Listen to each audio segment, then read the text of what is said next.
Senhor para você que está acompanhando o nosso Talkback. Nós estamos muito felizes hoje, porque hoje é um dia muito especial. Nós temos a honra e o prazer imenso de estar aqui com o nosso pastor, Altair de Moraes. Isso aí. E você que ficou com saudade, eu falei que não era para ficar com saudade, porque a Samila estaria aqui conosco apresentando junto. Isso aí, galera. E você que ainda não conhece nenhuma das nossas igrejas Assembleias de Deus aqui em Ponta Grossa e nunca ouviu o nosso pastor falar, você vai ter o privilégio de poder ouvir a história dele aqui na nossa mesa. E te convido a participar dessa mesa conosco, né, Samila? Então fala um pouquinho aí do nosso pastor. A paz do Senhor, meus irmãos. Hoje nós estamos aqui, né? Eu com o privilégio de entrevistar o meu pai, que é o nosso pastor presidente aqui em Ponta Grossa, pastor Altair Luiz de Moraes.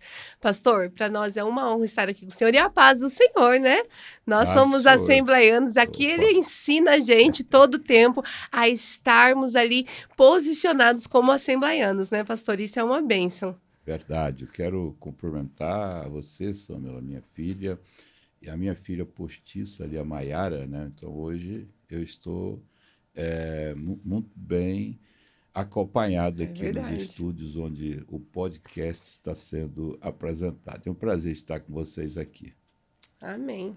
Então vamos iniciar, Maiara. Já nós temos várias perguntas para fazer. A Maiara vai iniciar já hoje. Muitas perguntas. E para quem quiser fazer pergunta também, pode deixar aqui nos comentários que assim que o pastor tiver um tempinho e puder responder, ele também vai comentar aqui embaixo, tá bom? Vai responder a sua pergunta. Isso, já aproveita já antes de a gente começar, né, a se embalar, se inscreva ali no nosso canal, para você ficar sempre ligado. Tem vídeos da igreja, tem devocional, tem palavra, tem o Talkback, né? Então que nós estejamos ali todos unidos, né, ligadinhos, para estarmos compartilhando a palavra de Deus. Então vamos lá, pastor, a gente quer saber como foi que o senhor conheceu Jesus, como que Jesus entrou na sua vida. Então, Maiara, eu nasci numa cidade muito simples, no estado do Mato Grosso. Hoje é acredito que a segunda maior cidade do estado. É vizinha da capital, uma cidade chamada Várzea Grande, de uma família muito simples, de pessoas que moravam sempre no sítio, e eu ainda me lembro até hoje do lugar onde os meus avós moravam, se chamava Sítio Sossego, perto do Livramento, né? E nós nascemos ali em Várzea Grande, em 1963, né? Uma família abençoada, meu pai, minha mãe, mais 6 filhos, né?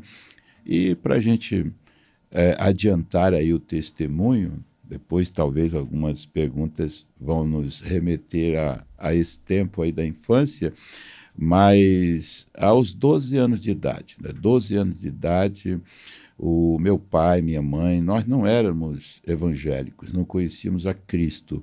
E, inclusive, eu participei da Igreja Católica, fiz a crisma, fiz a primeira comunhão, né? E meu pai era muito criterioso com essas questões, né? Porque havia assim, um vínculo muito grande com a Igreja Católica, com os ídolos, né? os santos.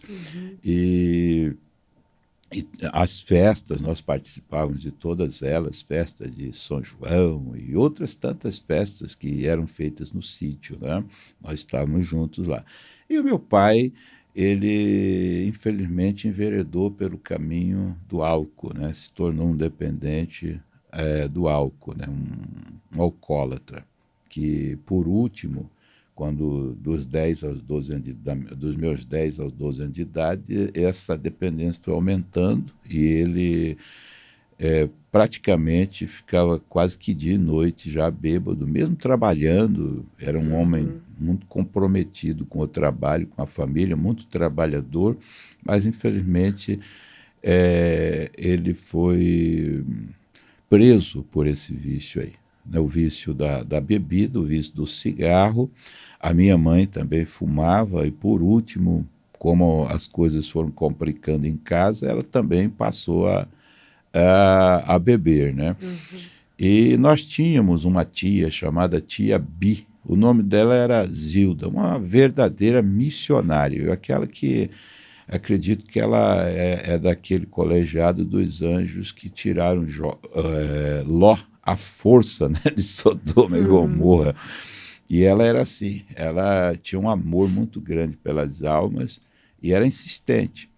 E ela vinha insistindo com meu pai, com a minha mãe, para a gente ir na igreja. Mas havia aquele preconceito nosso e até a gente, na infância, foi ensinado meio que zombar dos cristãos, né, pelas suas orações e espalhava algumas coisas relacionadas aos cultos, que naquela época os cultos de oração era de casa fechada, de porta fechada na igreja, e os crentes faziam aquele barulhão na oração. Aí aquilo era motivo para a gente, para se criar e fazer circular ali várias inverdades, né, sobre os crentes, né? E aí existia esse preconceito em relação aos cristãos, aos servos de Deus, à igreja. E num belo dia, que o meu pai vinha prometendo para minha tia, não, eu vou sim na igreja, eu vou com você sim, que ele gostava muito da minha tia pelo testemunho dela, sabe? Era uma mulher crente de verdade, não pregava só com as palavras, ela pregava muito mais com a sua vida, com o seu jeito de ser. Tanto que essa tia, lembrando-me agora, o meu tio não era evangélico, ela orou 25 anos para que Jesus convertesse o meu tio e ela viu a sua oração ser respondida pelo Senhor. Meu tio, que se chamava tio Rico, se converteu a Cristo, né? E essa tia, graças a Deus, usada pelo Espírito Santo, ela insistiu muito com meu pai, com a minha mãe. Aí, num belo dia, depois a gente ficou sabendo que logo pela manhã meu pai estava ouvindo um programa de rádio, e nesse programa de rádio alguém estava pregando sobre a serpente que Moisés levantou no deserto, né? E aquilo tocou o coração do meu pai, aquele programa de rádio. Por isso que eu valorizo e até quero parabenizá-los, né, pela iniciativa de utilizar os meios de comunicação, as redes sociais, para propagar essa boa semente, porque alguém pode ser alcançado pela mensagem do Evangelho, não é? Às vezes a gente fica... Hoje eu tenho visto assim, alguma preocupação, estive conversando com alguns irmãos, algumas pessoas que trabalham nessa área. Pastor, está tão difícil o pessoal interagir e tal. E eu falei, olha, Jesus deu a vida pela humanidade. São 8 bilhões de pessoas no mundo, né? Hoje, seguidores de Jesus de verdade é uns 10% dessa população, né, que segue, que curte, e não sei se todos esses 10% compartilham, né? Então, veja bem, meus irmãos. Então, e Jesus deu exemplo, ele falou para nós semearmos, né? Vocês estão semeando. 75% da semente não frutificou, não prosperou, não pela natureza da semente ou do semeador, mas pela indisponibilidade do solo. Mas sempre haverá um solo receptivo à palavra, não é? Então ele ouvindo esse programa de rádio, já foi tocado, mas saiu pela manhã, já ficou bêbado. Minha tia, ele garantiu para minha tia que iria no culto aquele dia. Quando ela chegou, ele escutou, porque ela falava muito alto, sabe? Ela, Armindo, hoje é o dia que você prometeu para ir para a igreja. E hoje eu não saio daqui se você não me acompanhar. E o meu pai se escondeu dela e ela ficou lá, insistiu. Aí não teve jeito, né? Minha mãe falou, você prometeu, você falou que ia. Aí meu pai estava bêbado já. Se arrumou ele, a minha mãe, nós nos arrumamos, todos os meus irmãos. Eu lembro até hoje, eu tenho essa imagem viva assim na minha memória, né? Porque nós chegamos, sentamos todos juntos, naquele tempo era banco na igreja, né? Não tinha nem encosto os bancos, né? Um risco, né? Alguns irmãos, aconteceu de alguns dormirem no culto, de tanta canseira, e tem um acidente ali. Eu me lembro de um acidente que aconteceu com um jovenzinho, um menino, né? Mas depois, esse menino se tornou um grande pregador, né? Não sei por onde anda hoje. Não dormiu mais, né? Não, esse acordou para sempre. Se despertou de verdade.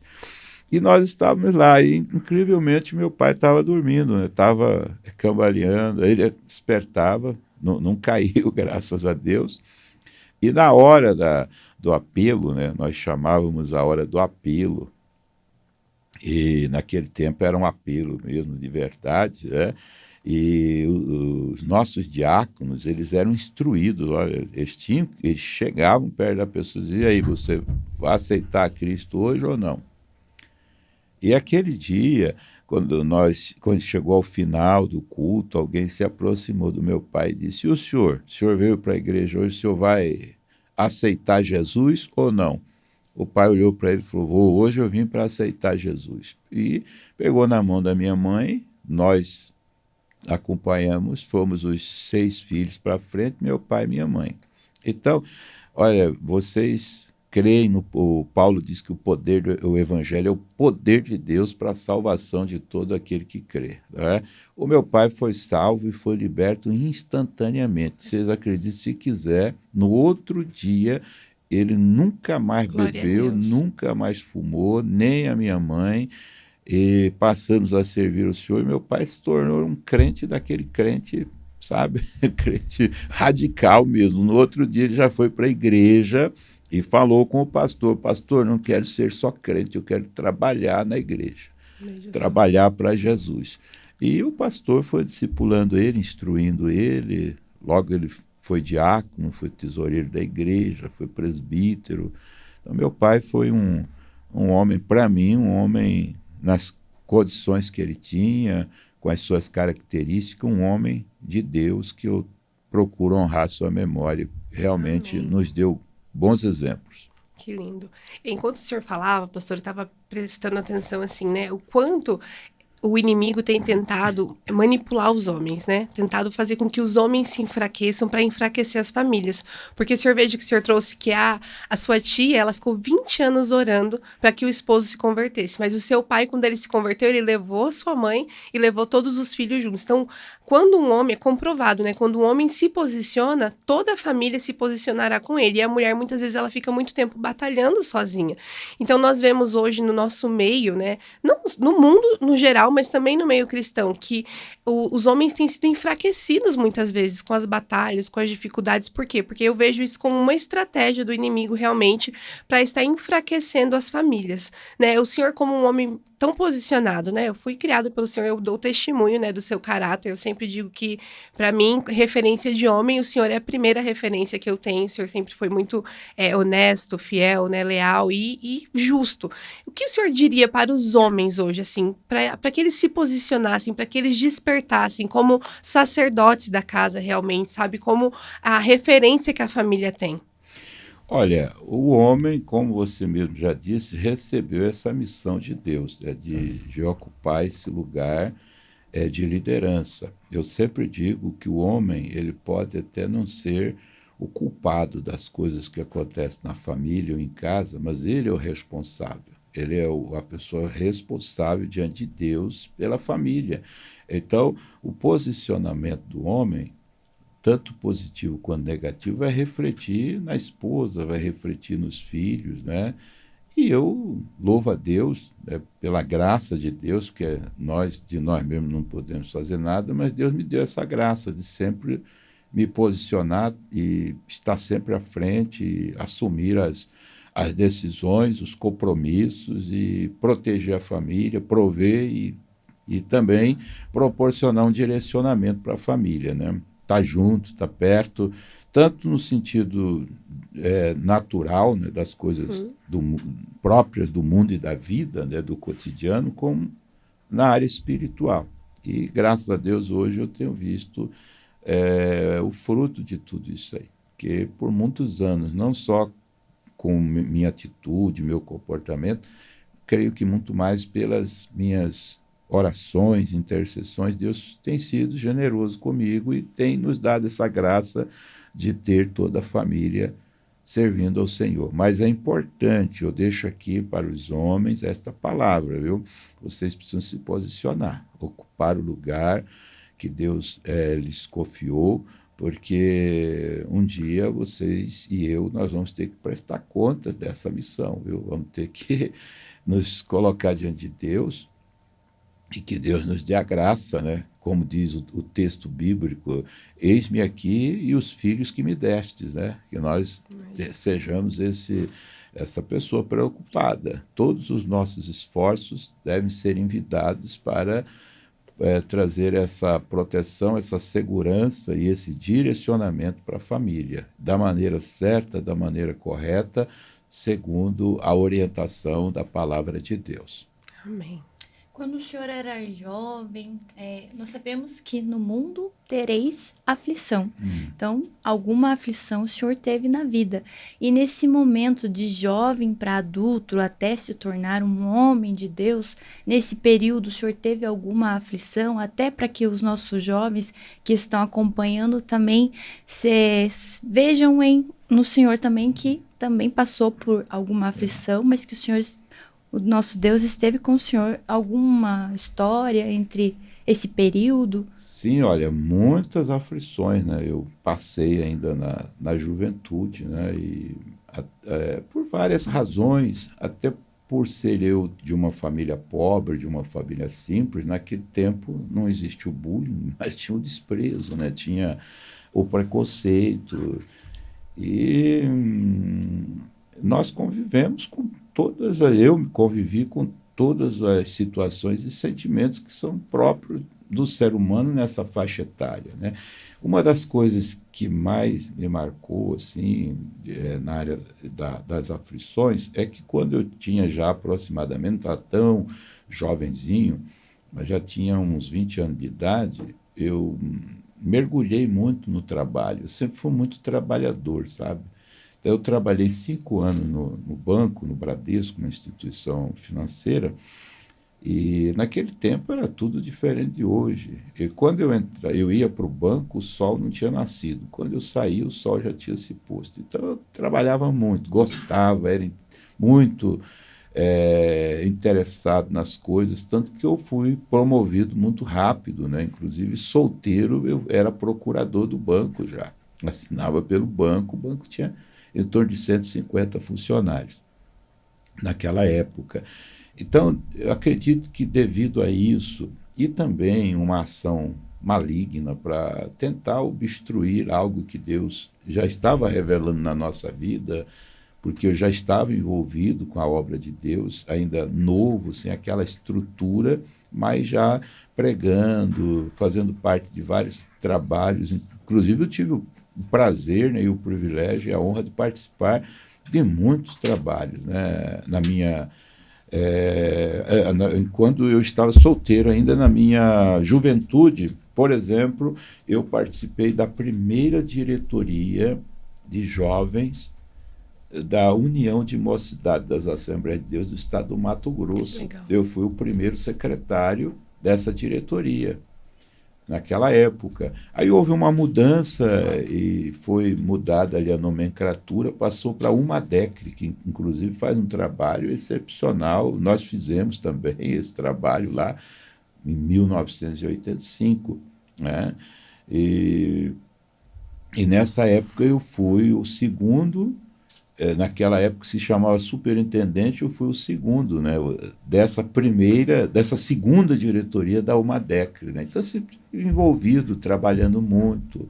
E parte de você, eu já tinha um podcast naquela época, só que o nosso podcast era na Feira Livre e nas praças públicas. Mas o de hoje tem uma amplitude, um alcance maior. Lógico que eu, falando numa feira, numa praça, o público era muito restrito. Agora, hoje nós temos condições, né, e fico feliz de vê-los aqui, né? Quando eu olho para vocês aqui, eu me vejo lá na Feira Livre, né, pregando o Evangelho, me vejo lá na praça pública pregando o Evangelho, né, sem ter nenhuma restrição em dar a face e propagar a fé, né, confirmar aquilo que você tem no seu coração diante de todos, né? Numa época que a fé está tão banalizada, as coisas de Deus, uma mistura muito grande e tentando roubar a capacidade das pessoas de acreditarem mesmo em Deus e no Evangelho, né? Então, Maiara, eu fui acometido por uma depressão muito forte, que me acompanhou por muitos anos de vida, por uns 20 anos. Só que eu sempre fui uma pessoa assim, de natureza muito otimista, muito dinâmico, e ativo, né? Tanto que a minha mãe dizia que eu era peralto, né? Você precisa sossegar, menino. Ainda tem gente que fala para mim até hoje, pastor, você precisa ficar, mas não sosseguei até hoje.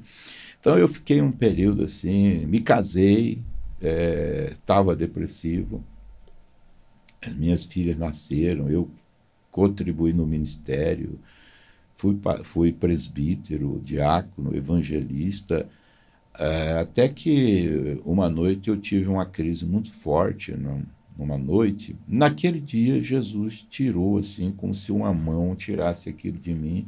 Depois, nunca mais. Graças a Deus, eu creio que Deus permitiu também para uma experiência para mim, né? Uma experiência com Deus, né? Então, hoje eu não tenho dúvida de que Deus faz, pode fazer e faz e cura e restaura qualquer mal que venha a cometer o ser humano. Então, eu sofri com isso aí. Essa foi uma aflição muito grande, porque só sabe o que é a depressão quem passou por ela, né? Tantos pensamentos, tantos sentimentos, e às vezes tudo perde o sentido, né? Você olha, não vê sentido em nada, porque a existência, e nessas horas o adversário aproveita para levar as pessoas por descaminhos, né? Caminhos que não vão terminar bem. Mas eu, pela graça de Deus, fui ajudado pelo meu pai. Na época ele orou muito comigo,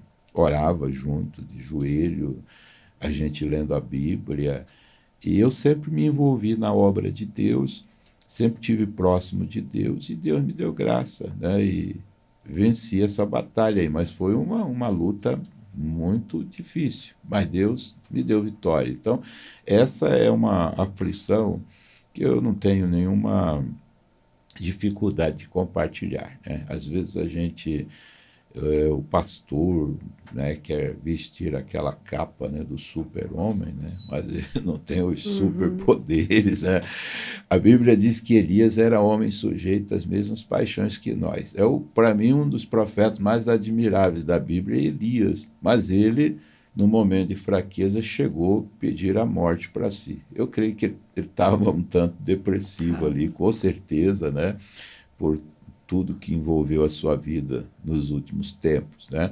Mas Deus também interviu e deixa ali um exemplo na vida de Elias, que Deus cuida da gente, né? Na hora que a gente precisa, no limite das coisas, Deus está ali para nos encaminhar, né? Exato. É que por muitos anos também na igreja, né, houve esse tabu, né, que a depressão era algo somente espiritual. E eu acredito que seja ação tanto física, né, do mundo que nós vivemos, quanto espiritual. Então hoje eu vejo, né, pastor, que nós temos mais acesso, né, a psicólogos cristãos que têm instruído tanto os jovens quanto os mais velhos. Então a gente está com uma oportunidade de unir, né, aquilo que o Senhor deu, oração, tanto quanto o conhecimento que Deus traz também aos psicólogos, né? Então isso faz muita diferença nesse processo de cura. O senhor, por exemplo, não teve a oportunidade, né, de ter essa ajuda especializada, mas hoje temos mais oportunidades, né, no nosso meio. Sim, há muitas oportunidades e a medicina está aí, quem precisa deve buscar, né? Eu nunca tive nenhuma consulta na minha vida com um psicólogo, nunca tomei um medicamento para depressão, e nem para dormir, para nada, né? Meu remédio que eu fui ensinado era oração naquela época, e é esse remédio que eu tomava todo dia, e não era fácil, mas Deus nos deu vitória e nos deu graça, viu? Mas eu deixo aqui uma palavra, né, as pessoas que estão nos acompanhando, que estejam vivendo um momento escuro na sua vida, não deixe de acreditar, viu? Das suas fraquezas, tire força. Continue vivendo a sua vida, envolvido nas suas atividades. Acredite que a qualquer momento Deus, a ação divina pode lhe alcançar e Deus pode, e com certeza, lhe dará vitória, não é? Mas, como a Samela disse aqui, você tem toda a liberdade de procurar um médico. No meu caso, por exemplo, eu atribuo que foi uma sobrecarga foi uma sobrecarga de trabalho e eu comecei também a pregar muito cedo. Daí tinha essas situações. Eu acredito também que houve o adversário ele é oportunista, né? Uhum. Aí ele aproveita dessas situações para ele agir. Mas, com a graça de Deus, a gente vence. Então, eu deixo aqui o meu testemunho e deixo a minha palavra. Deus tem a solução que a gente precisa sempre, viu? Precisamos confiar no Senhor. Né? Se Ele não trouxer uma solução definitiva, Ele nos dará, inclusive, uma oração que eu sempre fazia. Senhor, se o Senhor não... Se é para que eu conviva com essa situação, que o Senhor não me deixe faltar a graça, né? Porque, às vezes, a gente alimenta a esperança das pessoas. Nós precisamos ter uma fé consciente, que há coisas Sim. que a gente vai ter que conviver com elas pela vida toda. É coisa da vida. Uhum. Paulo mesmo O teve espinho uma na batalha carne, né? dessa, né? O espinho na carne. Mas Deus disse, olha, Paulo, a minha graça te basta. E, incrivelmente, aquele espinho não era para proporcionar um prejuízo a Paulo, mas era uma proteção para ele, né? Deus sabia que ele precisava daquela situação ali para poder se manter no lugar que Deus queria que ele permanecesse. Então, irmãos, eu sempre me apego naquela palavra, né? Todas as coisas contribuem para o bem daqueles que amam a Deus. Em meio a todas as situações, Deus trabalha para fazer o melhor por nós. Né? Então, se a gente está servindo a Deus e o conhece, nós vamos receber dele a graça necessária para lidar com todas as contrariedades da vida. Né? Uma hora é depressão, mas aí tem problema de todas as ordens. Né? Então, nesse mundo, felicidade sem problemas é uma utopia. Nós temos que ser felizes a despeito dos problemas. Nós nos conformaríamos a ficar aqui, né? Eu penso, se tudo fosse tão bom aqui, por que nós almejaríamos o céu, não é verdade? É verdade. E a alegria que o Espírito Santo proporciona, ele não é circunstancial, né? É por isso que Abacuque diz, ainda que a figueira não floresça, o produto da oliveira minta, as ovelhas da malhada sejam arrebatadas, né? Nos currais não hajam vacas, ainda que tudo dê errado, a minha alegria está em Deus. Eu me alegrarei no Senhor, o Deus da minha salvação. Então, firme-se em Deus. Por isso que Paulo disse, né? Paulo falou, posso todas as coisas naquele que me fortalece. E ele também disse, irmã Samela, irmã Maiara, o apóstolo Paulo nos compartilha a sua experiência, dizendo, eu aprendi a estar contente em todas as situações. É um aprendizado, né? Todas, né? Boas, ruins, difíceis, fáceis, né? Alegres, tristes. Davi também falava assim, bendiz a minha alma ao Senhor e tudo que há em mim bendiga o teu nome. Quando a Bíblia fala de alma, ela está falando de mente. E ele dá uma voz de comando à sua mente, dizendo, alma, alma, bendiz ao Senhor. Porque às vezes nós precisamos, assim como na oração, dizer alma, mente, bendiga ao Senhor. Porque às vezes a gente não quer nem adorar o Senhor, mas a vontade de adorar vem do Espírito Santo, né? Exatamente. E a gente dá uma voz de comando à nossa mente. Talvez você que esteja aí assistindo, esteja pensando pensamentos ruins, comece a dar voz de comando à sua mente, dizendo, alma, bendiz ao Senhor. Comece a dar voz de comando à sua mente, dizendo que você precisa do Senhor.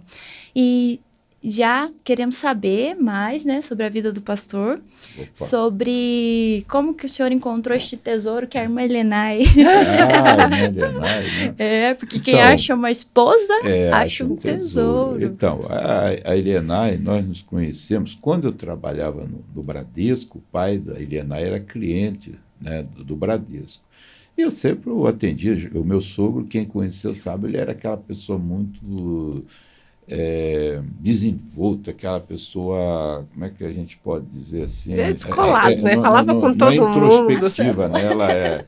Ele é aquele sujeito que se dava com todo mundo, bem dado, né? E gostou de mim. Eu atendia ele lá no banco e tal, e ele sempre disse, você precisa ir lá em casa, né? Ele tinha uma sorveteria. E você precisa ir em casa um dia e tal. E eu disse, não, um dia eu vou na sua casa. Aí ele sempre falava, né, da família dele, das filhas, né, que tem das filhas, dos filhos. Aí um dia nós estávamos num velório, né, no velório do pai do meu pastor. E nesse dia foi que eu vi a Irenay pela primeira vez, né? Aí, ó, jovens, não percam as oportunidades. Tudo que tem na igreja a gente tem que participar, Até né? velório. Deus, os lugares mais inimagináveis, né? Você pode ter um encontro ali com a vontade de Deus. É né? verdade. Tá bom? Por isso que o escritor diz que é melhor estar num velório do que num lugar de festa. Para mim, Foi melhor. literalmente. Aí os nossos olhares se cruzaram nesse velório, em meio a tanta tristeza que estava ali, os olhos brilharam, né, de alegria. Então foi aquele amor à primeira vista, assim, né? Quando eu a vi, ela me viu, e nossos olhares se cruzaram, falei, mas que moça bonita, né? Meu Deus do céu, né? Mas que moça linda e tal. Aí fui saber, era a filha do Gessé, do meu sogro, né? No caso, eu não sabia ainda que ela era a filha, né? Aí começamos eu fui na casa dela. Aí houve uma situação, porque tinha um amigo que ia muito lá, bem mais velho do que a gente,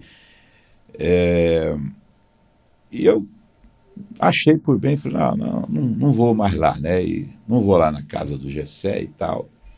Não sei o que aconteceu comigo, com esse amigo, que ele era mais velho. Aí ele, não me lembro exatamente, mas eu me lembro que aí eu fui num congresso, olha aí, cemitério, depois no cemitério, não, num velório, depois num congresso. Aí num congresso que nós estava acontecendo, inclusive era o Gesiel Gomes que estava pregando, era num campus da faculdade lá no Mato Grosso, né? Eu estava andando lá fora, eu saí lá para fora, estava andando, de repente encontrei com ela estava lá fora também, né? Por isso que eu não brigo muito com os jovens que ficam lá fora, né? Só um pouquinho, né? Não, 10 minutinhos. Eu brigo, mas não brigo muito, né? Aí encontrei, aí ela falou, e daí? Você virou um sorvete? Derreteu? Olha, minha mãe. Aí eu falei, não, vamos conversar, falei para ela. Só que eu estou viajando agora, eu estou indo para Brasília, né? Eu trabalhava com um senhor que me conheceu. Todos os patrões que eu trabalhei gostavam muito de mim, queria que eu ficasse com eles, né? E se chamava-se Luttenberg. Trabalhava com contabilidade. Ele tinha um monte de coisas que ele fazia. Aí ele abriu um escritório em Brasília. Aí eu fui para lá, fiquei 15 dias em Brasília, né? E nisso a gente não tinha Zap, essas coisas aradas aí, né? Era mais orelhão mesmo, né? Fiquei lá 15 dias. Quando eu retornei, fui na casa dela e nós começamos a conversar. Foi assim. Aí tudo se encaminhou. E assim, vocês casaram, né? E logo já iniciaram a vida ministerial, porque o senhor já pregava desde muito cedo, e quando vocês assumiram a primeira igreja, ela estava gestante, não é? Exatamente. Então, assim, o senhor tem 50 anos de cristão, Exatamente. 48 anos batizado, não foi? O senhor falou na igreja essa semana, águas, batizado nas águas. No Espírito Santo, quantos anos o senhor tinha? Então, foi antes de eu ser batizado nas águas. Então, eu não tenho exatamente, mas foi um pouco antes. Que tenha sido um ano antes, Entendi. Porque foi logo que a gente se converteu ali, né? Então, o meu batismo nas águas foi 3/7/77. Então, são muitos anos, né, de caminhada com Deus e caminhada ministerial, né? Então, o senhor está família. agora no seu quarto campo.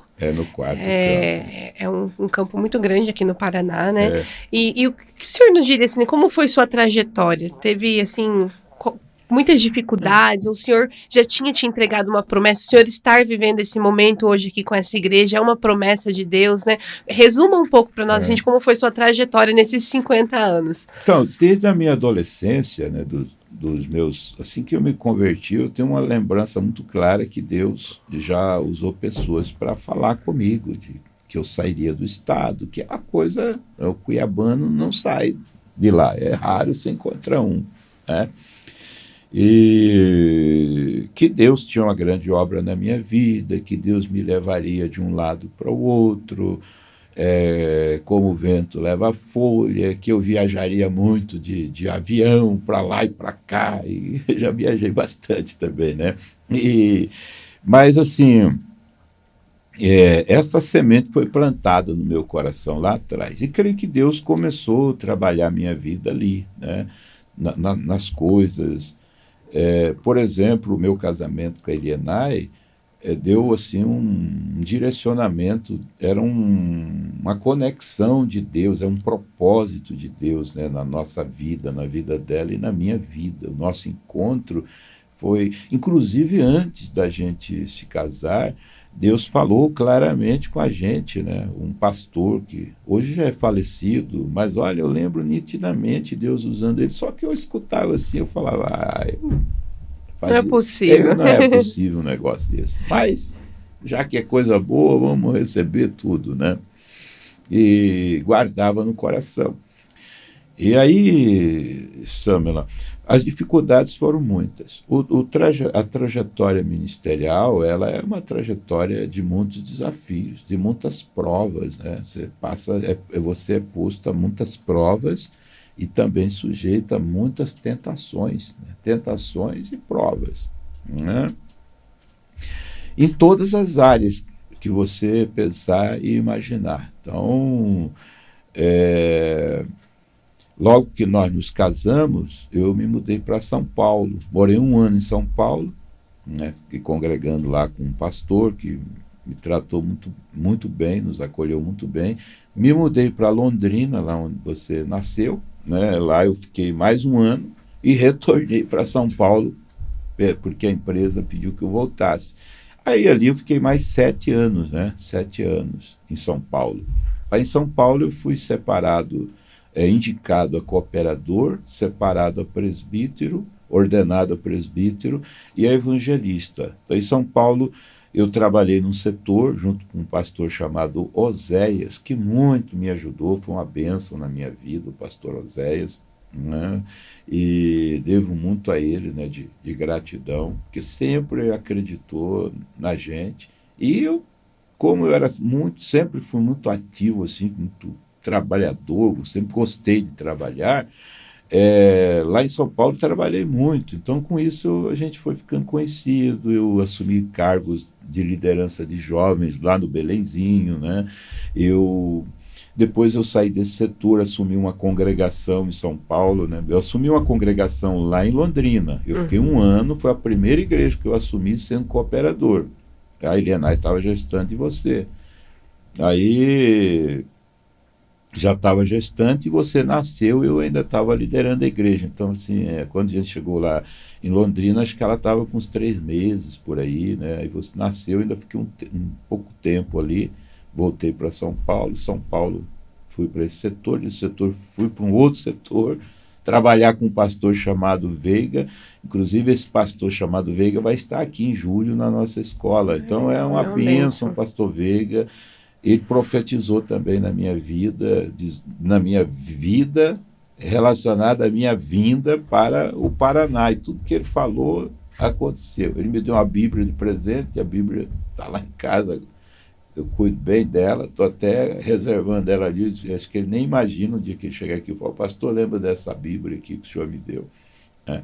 Então, filha, aí, Mayara, minha vida não tinha assim parente, pastor. Eu sempre fui ajudado por Deus, né? Deus sempre usou pessoas, mas pessoas que a gente pensa, e não tem dúvida, né? Só Deus para usar, para abençoar a vida da gente, para encaminhar a gente no propósito de Deus. Então, desde que eu comecei a dirigir, a pastorear a igreja, passei por 10 igrejas, né? Passei por 10 igrejas e 4 campos, né? Estou no 4º campo agora.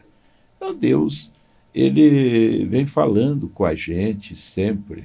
Em São Paulo, Deus falou muito comigo, antes da minha mudança. Sempre que está próximo de acontecer algo assim, um passo na vida da gente, Deus acentua a sua fala. E comigo aconteceu assim.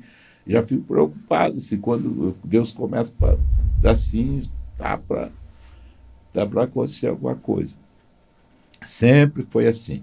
Então, as dificuldades, elas existem, elas são próprias de quem milita no ministério, mas hoje eu olho para trás e eu vejo que por trás de todas essas dificuldades estava a mão de Deus. Deus estava me talhando, me preparando. Inclusive, eu pastoreei várias igrejas divididas.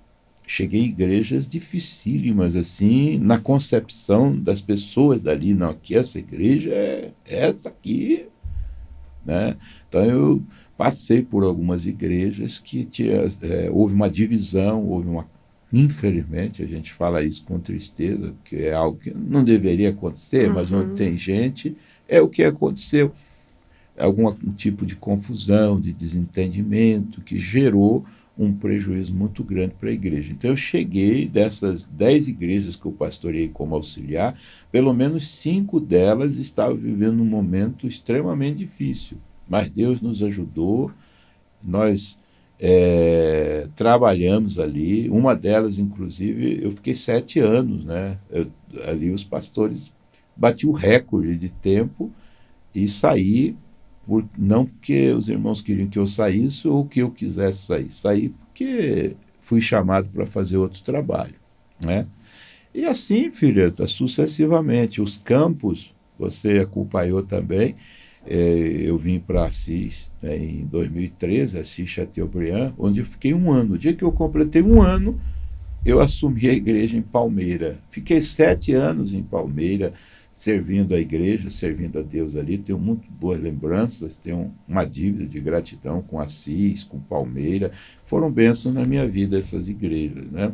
E temos uma grande amizade. Se voltarmos hoje nessas igrejas, aquele povo que nos conheceu naquela época nos recebe muito bem, com muito carinho, né, e respeito. Então, é uma alegria para mim.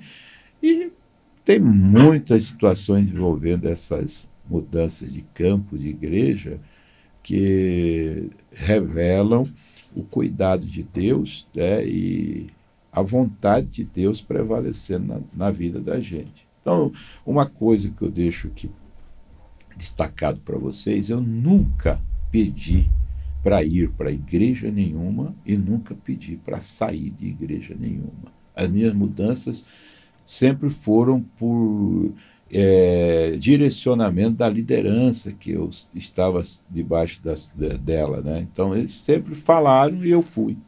Tanto que, quando eu fui assumir o primeiro campo, surgiu uma oportunidade que eu fizesse uma opção de campos. Aí eu fiquei confuso, porque eu nunca escolhi. Eu sempre disseram, vá para lá, e eu ia para lá. Até hoje é assim. Inclusive, eu estou aqui em Ponta Grossa, que você vai para lá. Deus mandou que você vá para lá. E Deus já tinha falado com a gente também, algo que várias vezes que eu guardava no coração, não compartilhava, aguardando, né? Deus estava nos alertando. Legal. Glória a Deus. Isso aí, para quem um dos nossos jovens que tem o desejo, sente esse chamado, como ter essa convicção e saber que é o Senhor mesmo que está ali direcionando, falando, como que eles podem ter essa luz no seu interior, como que o Senhor teve a convicção desse chamado, que existia um rebanho, que existia pessoas para o Senhor amar, para o Senhor cuidar, como o Senhor tinha certeza disso? Foi só o senhor falando? Como que chegou isso ao coração do senhor? Então, primeiro, isso é algo que se revela de uma maneira natural, né? Porque você se preocupa com as coisas de Deus. Tem gente que se ocupa com as coisas de Deus, mas não se preocupa com as coisas de Deus. Ele se ocupa porque é uma ocupação. Mas quando você percebe uma pessoa que tem uma chama acesa no coração e ela não vê dificuldade, você não vê ela reclamando, ela tem um prazer, ela se sente bem fazendo aquilo ali, já é o chamado de Deus. Quando a pessoa quer, às vezes movida por um interesse pessoal, né, ela quer, mas não tem aquela naturalidade. Agora, a pessoa que tem o chamado de Deus, ela vai ficar patente, não só ela, mas as pessoas que convivem com ela. Né? Você tem um chamado de Deus, porque ela faz de uma forma diferente, né? Ela faz com amor, com dedicação, e tem resultado o trabalho dela. Está entendendo? Ela faz, funciona, dá certo, mesmo em meio a grandes desafios. E segundo também, Deus, em conversas, né, com os pastores mais velhos, os irmãos de mais idade, eu fui muito abençoado pelos irmãos de mais idade, sabe? E eles sempre me instruíram, não, olha, tem um projeto de Deus. Eles viram esse projeto de Deus na minha vida.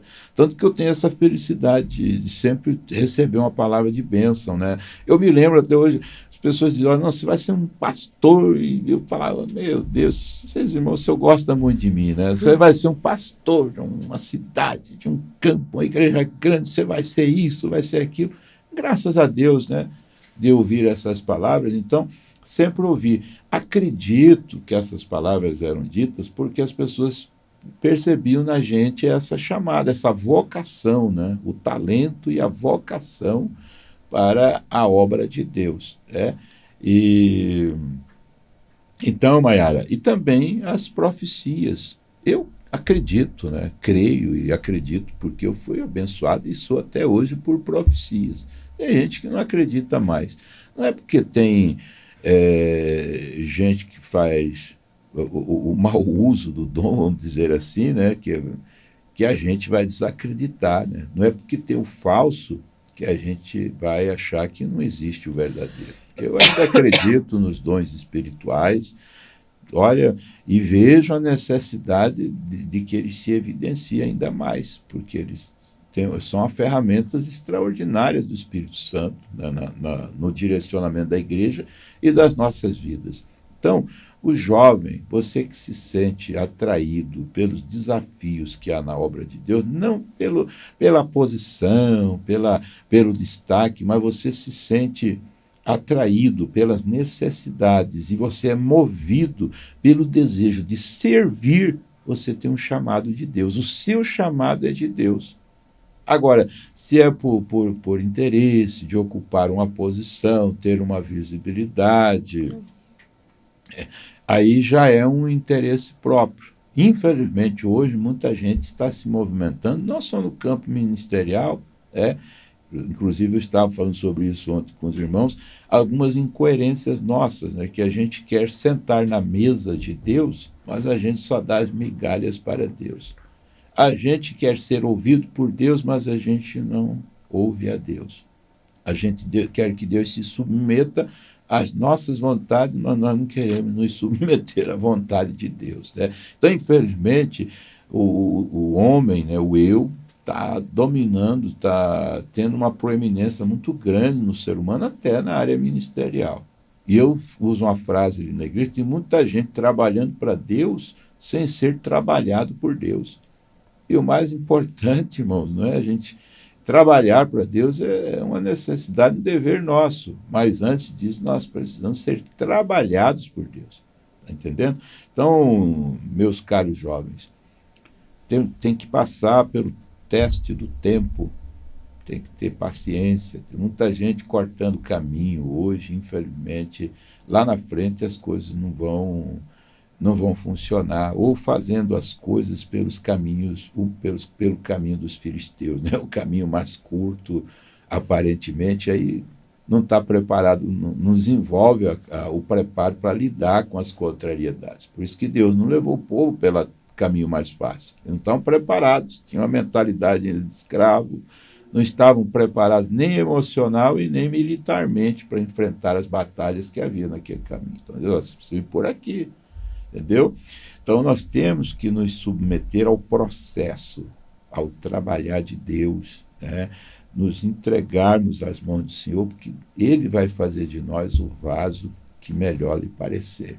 Amém. Então, é essa fé, essa confiança que a gente tem que ter para sermos úteis ao reino de Deus. Amém, muito bom.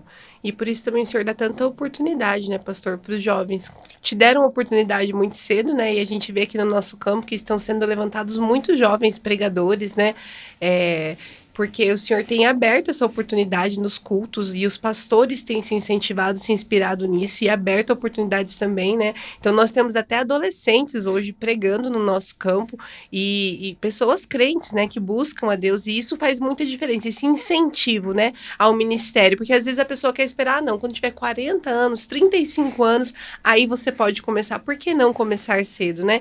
Existem pessoas que já têm um relacionamento com Deus, uma intimidade, e eles vão sendo lapidados durante esse processo, não é verdade? Então, hoje nós temos visto no nosso campo o Senhor levantando muitos pregadores, né, que têm viajado pelo Paraná, por lugares fora, e isso tem sido uma bênção, porque, infelizmente, eu acredito que muitas pessoas não respeitam também a juventude. Então, esse é um podcast, né, da nossa UMAD PG, o Senhor dá muita liberdade para os jovens da nossa igreja trabalharem, e eu acho que da mesma maneira que nós temos que ter o respeito, né, pelas pessoas mais velhas, que trazem tanta história, né, que abriram um caminho para que nós passássemos, vocês também trazem para nós, né, essa experiência e esse incentivo. Por quê? Porque enquanto eles estão ali pregando, eles também estão sendo ensinados, né? Eles têm que ter, eles são ensinados a ter uma honra pelos pastores mais velhos, eles são ensinados a respeitar, né, a doutrina da nossa igreja, Assembleia de Deus, porque hoje, com essa onda, né, de tantas palavras, tantos pastores diferentes que têm se levantado com palavras que contrariam a Bíblia, né, que trazem apenas um conforto para nós mesmos, é importante que nós, como igreja, a igreja que nós somos, né, uma igreja que já está há tanto tempo no Brasil, só que em Ponta Grossa, nossa igreja fez 94 anos, né? 94. Exatamente, então assim, é uma igreja que tem uma história, nós não abrimos uma porta e começamos agora ali, né, a fazer tudo do jeito que a gente queria. Então é muito importante realmente que os jovens sejam incentivados e ensinados desde muito cedo, o senhor concorda? Exatamente, eu sempre tive essa inclinação, né? Inclusive até fui conhecido, né? Me deram uma alcunha que é pai dos itinerantes, né? Porque eu sempre oportunizei as pessoas para poder desenvolver o seu ministério, né? Eu acredito muito na juventude, eu acredito nos adolescentes e penso que nós temos que ir preparando. Muitos pastores, às vezes, seguram isso aí, vai cometer um erro aqui e ali, mas Eliseu, quando foi procurado pelos seus discípulos, dizendo, vamos aumentar o nosso espaço aqui, ele não obstruiu o projeto dos jovens. Não, eu sei a hora de fazer, e o que vocês querem se meter aí na minha administração, né? Ao contrário, né, Eliseu disse, não, podem fazer aí, vamos fazer esse trabalho é bom. Houve um problema lá, que alguém deixou cair o ferro do machado, né, na água, mas o profeta estava junto. Então, eu prefiro a gente corrigir alguma coisa que precisa ser corrigida, fazendo acontecer, do que a gente buscar o conforto de não fazer nada para não errar. Entendeu? Então, eu procuro incentivar os jovens pregadores, se houver algo que a gente precise dar uma monitorada, algum ajuste, algum conselho, né? Mentorear, a gente vai fazer isso. Mas eu gosto de oportunizar os irmãos que pregam, os irmãos que cantam. Eu não gosto que... Não é da minha... não é de mim centralizar a igreja em mim, como que eu sou o líder, o pregador, eu que tenho que falar. Eu gosto, e se for para falar, eu falo, que eu sempre fui muito falador, né? Até é uma obra de Deus que eu faço assim, né? Que eu gosto de falar, sempre fui de pregar todo dia, mas eu vejo a importância de dar essas oportunidades para o desenvolvimento da geração que está vindo aí. Eu fico muito feliz quando ontem mesmo tivemos um culto ali, nós tivemos 2 obreiros que ministraram. Meu Deus, que maravilha, quantas riquezas que nós temos na nossa igreja, de músicos, de cantores.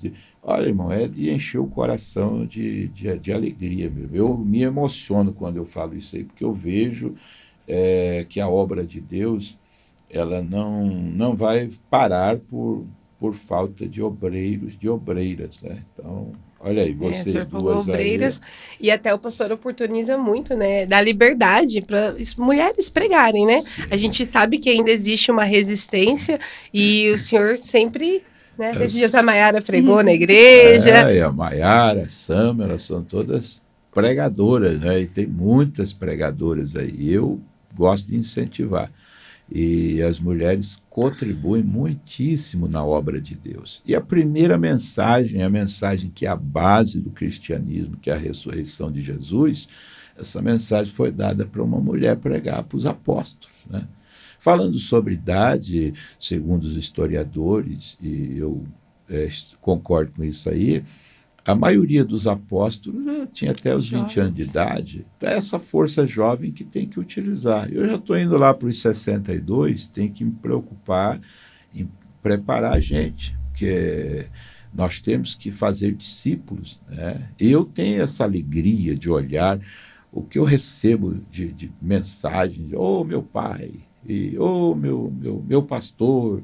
A gente influenciou assim positivamente, pela graça e para a glória de Deus, porque de nós mesmos nada somos, mas Deus deu essa alegria para a gente poder tocar vidas de pessoas. Assim como Samuel tocou a vida de Davi e derramou óleo sobre a cabeça dele, a vida de Davi ganhou um outro rumo, entrou no propósito de Deus. Nós temos tido essa graça, essa felicidade, essa honra que Deus nos concedeu de podermos tocar a vida de muita gente e ver essas pessoas se alinhando com o propósito de Deus e sendo uma bênção na pregação, na liderança. Quantos filhos nós temos aí na liderança, quantas pessoas eu tive a oportunidade de poder ver através da sensibilidade que Deus nos deu, ver o chamado de Deus, essas pessoas serem separadas a diácono, presbítero, evangelistas, muitos pastores, pessoas que nós integramos na obra, pela graça de Deus. Hoje, apesar de ainda estar num tempo bem curto de presidência, eu vou fazer 12 anos agora, mas já tive a oportunidade de ver 4 obreiros se tornando presidentes com a nossa cooperação, com a nossa participação nessa bênção na vida deles, né? E o que me deixa mais feliz é ver esses obreiros sendo abençoados e uma bênção lá onde estão trabalhando. Então, muito bom isso. É uma alegria para mim, né? Alegria, é um prazer mesmo, é uma honra ver esse grande número de jovens envolvidos com a obra de Deus. E creio que Deus vai levantar muitos outros aqui. Amém. E nossa Ponta Grossa vai ser conhecida como um celeiro, né, de obreiros e obreiras, pregadores, pregadoras, conferencistas, pessoas comprometidas com Deus e com o reino de Deus. Amém. Glória a Deus. Pastor, nós já estamos nos encaminhando para finalizar, mas antes nós queríamos que o senhor falasse um pouco sobre o nosso lema, né? Que é: somos uma família vivendo a unidade em amor. Quando o senhor te deu essa palavra, né, essa visão, porque o senhor tem isso que queima no coração, que o senhor quer trazer para a igreja, né, para as pessoas, todas as igrejas do nosso campo usam essa frase, né? Qual é a visão nesse lema? Então, filha, isso nasceu no meu coração, não tenho nenhuma dúvida que foi por Deus, porque tem dado bons frutos e resultados há muitos anos atrás. Justamente pelo fato de eu ter assumido muitas igrejas em meio a conflitos. E Deus me fez ver isso, a importância, né, da unidade na igreja. A unidade é o maior testemunho da igreja. E Jesus mesmo disse que um reino dividido não subsiste. Então é uma estratégia do inimigo dividir as pessoas, dividir na mente, né, dividir fisicamente, emocionalmente e espiritualmente. E nós temos que estar alinhados em Cristo. Nós somos um único povo, nós somos uma família. Eu sempre digo, muita gente às vezes não compreende essa frase: pastor, somos uma família, mas... E alguém cobra o amor ali. Mas, em regra, às vezes são aquelas pessoas que também nunca ofereceram o amor. Não é? É uma incoerência, né? Quem tem e oferece o amor nunca cobra. E nenhuma família é perfeita E também, nenhuma né? família é perfeita. As imperfeições estão na família e os seres humanos que fazem. São famílias imperfeitas, pessoas imperfeitas que formam a igreja. Então, existem situações, né? Mas Quando nós nos lembramos que nós somos uma família vivendo a unidade em amor, é o nosso desafio de todos os dias. Nós temos que colocar isso no coração. Então, isso nasceu lá atrás e várias igrejas, inclusive eu colocava nas placas das igrejas, né? Somos uma família, e todo lugar que eu passei, Deus nos direcionou para usar esse lema e restaurar a oração de joelhos na igreja, que assim quase que está desaparecendo da Assembleia de Deus, né? Em alguns lugares não se ora mais. Eu cheguei em algumas igrejas e os irmãos ficavam sentados lá, vamos fazer uma oração, e começava o culto. Em nenhum momento se dobrava mais os joelhos diante do Senhor. Pastor, mas Deus ouve em qualquer posição, independente da posição, concordo, inclusive de joelhos. Inclusive de joelhos. E tinha o sininho, né? Tinha o sininho. Eu lembro do barulho do sininho. Hoje tem que chamar os irmãos do microfone, muitos para orar pelo microfone. Naquele tempo tinha sino para parar de orar, rapaz, a turma não queria parar. Tinha vezes que nem o sino parava. O fogo estava aceso. Então, Samela e Maiara, a unidade é fundamental. Inclusive, é uma das coisas que Deus ele cuida muito na igreja, ele preserva na igreja e tem um zelo com isso aí. Uma certa feita eu tive um sonho e eu vi uma pessoa, e essa pessoa era ferida do lado, assim, né, do lado do coração, uma ferida muito grande, um corte. E vinha uma mão sobre aquela ferida, e quando a mão era tirada, não tinha nem cicatriz. E eu perguntava no sonho, mas o que é isso? E a avó me dizia assim, essa é a minha igreja. Muitas vezes ela é ferida, mas eu cuido e não deixo nela nem cicatriz, nem mancha, nem rugas, né, na igreja. Então, e ferir a unidade é ferir o corpo de Cristo. Divisão é ferir o corpo de Cristo.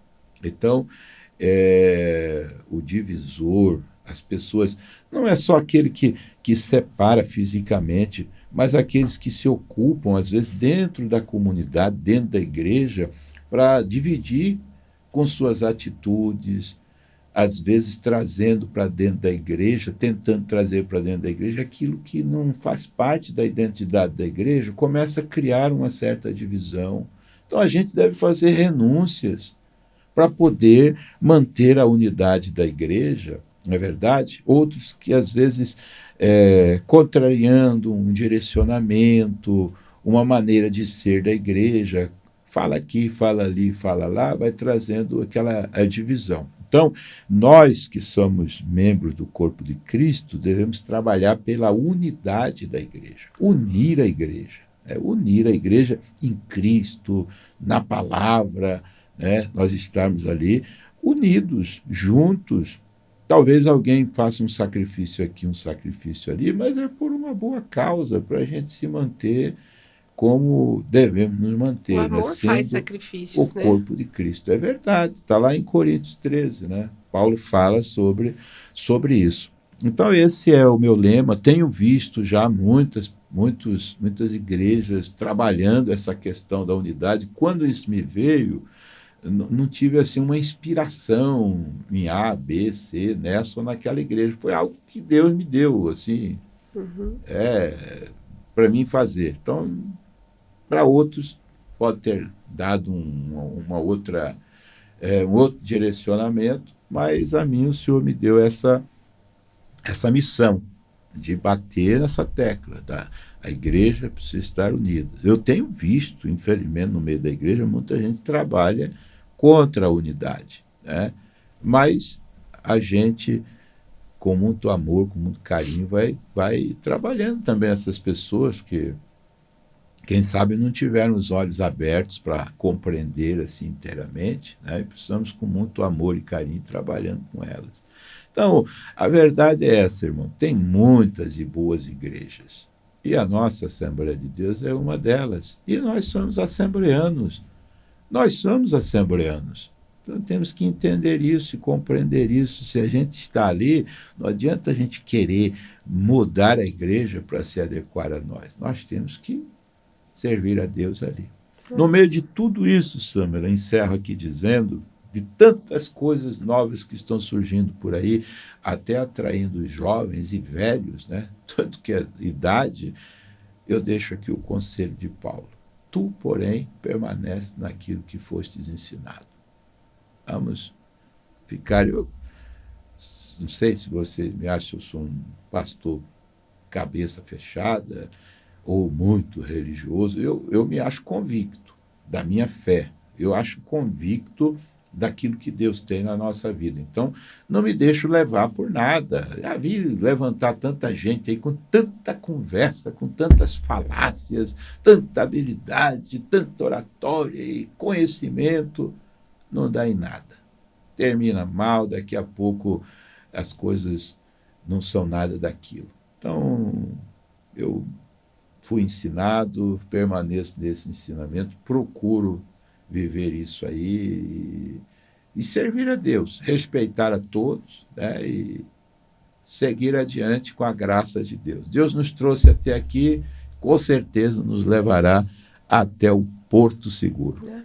E a nossa igreja tem o privilégio de ter o nosso pastor aqui, né, como referência, porque muitos buscam nas internet, no Instagram, influenciadores, pessoas que influenciam, e nós temos o nosso pastor como influência e como referência aqui para a nossa igreja e para o nosso campo, né? Então, as pessoas que ficam aí buscando, então, veja o perfil do pastor, que lá tem palavra todo dia, palavra do céu, palavra revelada. Então, ele é o maior influenciador aqui dessa geração e eu, né, posso dizer com certeza que é uma das nossas maiores referências aqui em Ponta Grossa, como influenciador. É importante, né, amiga? Nós temos como referência pessoas que nós conhecemos. Porque às vezes a gente escuta uma palavra legal de um pastor lá da internet, mas a gente não conhece o fruto, né, que ele oferece realmente para quem está próximo dele, né? E aqui nós temos esse privilégio, como a Mayara falou, né, de termos o nosso pastor, que ele testemunha com a vida dele, não só com as palavras. E nós estamos felizes, pastor, por o senhor estar conosco aqui nessa manhã, por termos ouvido a sua história, né? Nos encoraja, nos mostra a importância da perseverança, da fé e de colocar Deus à frente de tudo, principalmente. Então, nós queremos te agradecer. Essa manhã nosso tempo está encerrando, eu ficaria aqui mais tempo, né? Isso que eu já estou há 37 anos ouvindo ele falar, mas eu gosto bastante, aprendo muito.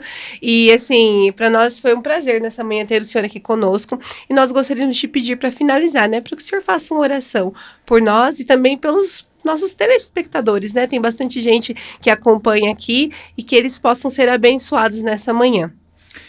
Obrigado por terem me convidado, né? Me sinto honrado de estar aqui. Agradeço as palavras aí da Mayara, né? A gente está no escrutínio de vocês aí todo dia e o dia todo. Então a gente é isso aí, né? Não somos perfeitos, mas também não somos só imperfeição, né? Tem alguma coisinha aí que Deus dá. Diz que toda boa dádiva vem do Pai das luzes, né? Então, se tem alguma coisa de bom em mim, é Deus. Se tiver alguma coisa de ruim, é eu mesmo, meu.